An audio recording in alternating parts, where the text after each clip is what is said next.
우리가 매일 쓰는 말이요. 그냥 단순히 세상을 설명하는 걸 넘어서 우리가 사는 세상 그 자체를 만들어낸다면 어떨까요? 오늘은 바로 이 강력한 아이디어를 품고 있는 한 고대 문헌 속으로 함께 들어가 보려고 합니다. 자, 먼저 시간을 거슬러 올라가서 한 2500년 전의 미스테리부터 시작해 볼게요. 이게 그냥 작은 사건이 아니라 한 문화 전체가 사라질 뻔했던 정말 아찔한 위기 상황이었습니다. 바로 이 한 문장이 당시의 위기를 전부 보여줍니다. 고대 예루살렘에서 아이들이 자기 부모님 나라 말을 못하면서 자라고 있었다는 거예요. 아니 도대체 어떻게 이런 일이 일어날 수 있었을까요?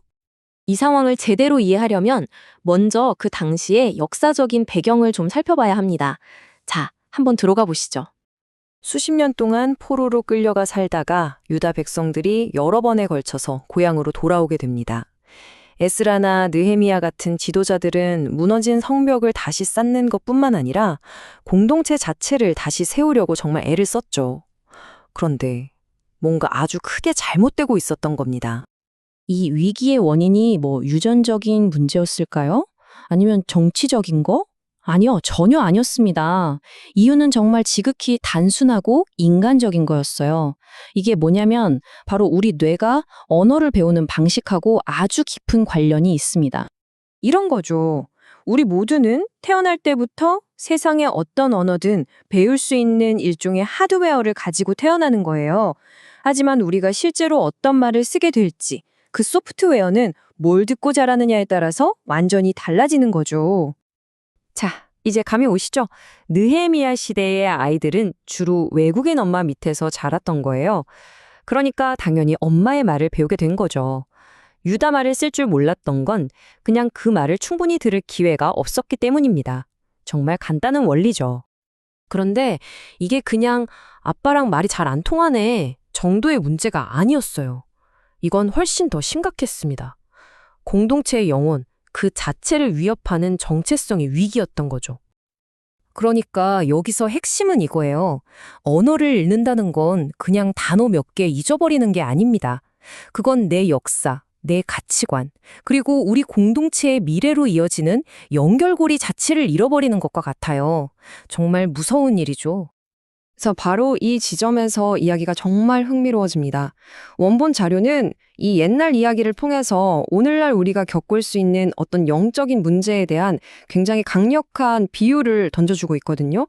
원본 자료가 우리에게 이런 날카로운 질문을 던지는 겁니다. 혹시 우리도 마찬가지 아니냐는 거죠. 세상 돌아가는 말은 아주 잘하는데 정작 신앙 공동체에 온전히 속하기 위해 꼭 필요한 하늘의 언어는 한마디도 못하는 거 아니냐고요. 그럼 이 하늘의 언어라는 건 대체 뭘까요? 어떤 단어들로 이루어져 있을까요? 원본 자료가 꼽는 핵심 어휘들을 한번 같이 살펴보겠습니다. 첫 번째 단어, 바로 아멘입니다. 이건 그냥 기도를 끝내는 말이 아니에요. 그보다는 신적인 진리에 대해서 네, 맞습니다. 저도 그렇게 믿습니다. 하고 선언하는 것에 가깝습니다. 두 번째는 할렐루야예요. 근데 이게 정말 재밌는 게 뭐냐면요. 내가 찬양한다는 뜻이 아니에요. 너희 모두 다 같이 하나님을 찬양하라는 공동체를 향한 일종의 명령이자 초청인 거죠. 함께하는 행위를 만들어나는 말입니다. 그리고 이 표를 보면 이런 태도가 특정 문화에만 있는 게 아니란 걸 알 수 있어요. 아랍어의 인샬라나 다니엘의 친구들이 했던 아람어 그리하니 하실지라도 라는 말까지 전부 다 내 힘으로는 어쩔 수 없는 현실을 깊이 받아들이는 그런 태도를 보여주는 표현들입니다. 이 개념은 겟세마네 동산의 기도에서 그 절정을 이룹니다. 내 뜻이 아니라 당신의 뜻을 따르겠다는 것. 이건 정말 궁극적인 언어적 선택이자 영적인 선택을 보여주는 거죠. 자, 그럼 이런 언어는 도대체 어떻게 배울 수 있을까요? 단어장 사서 외운다고 되는 건 아닐 거 아니에요. 그쵸? 이건 세상을 보는 방식을 완전히 새로 배우는 것과 같습니다. 원본 자료에서는 아주 명쾌한 3단계 방법을 제안하는데요. 이게 딱 아이들이 말을 배우는 방식하고 똑같아요. 먼저 그 언어를 쓰는 환경에 푹 빠져서 계속 듣고, 그 다음에 핵심 단어들을 익히고, 마지막으로 말하는 태도와 방식을 연습하는 거죠. 결국 우리가 어떤 말을 사용하는지가 정말 중요합니다.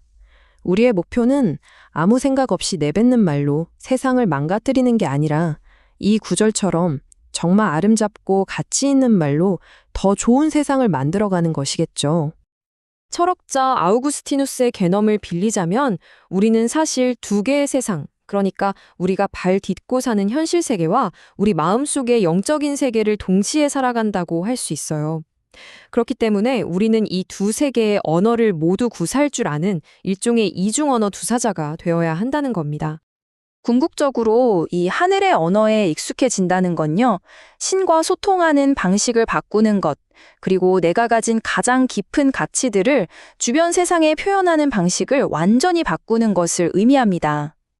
오늘 이야기의 핵심, 바로 이것만은 꼭 기억하셨으면 좋겠습니다.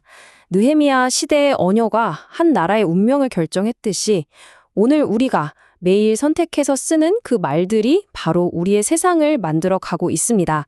그렇다면 당신은 지금 어떤 세상을 만들고 계신가요?